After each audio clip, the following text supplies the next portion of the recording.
Chaturmukh Shanmukha पञ्चमुख प्रमुखाखिल दैवतमौलिमणे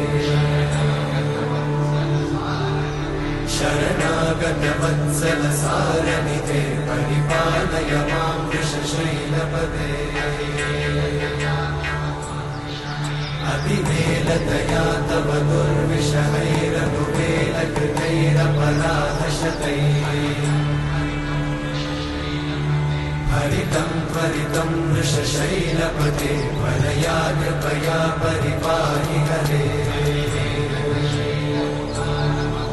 अधिवेङ्कटशैलमुदारमते जनताभिमताधिकदानरता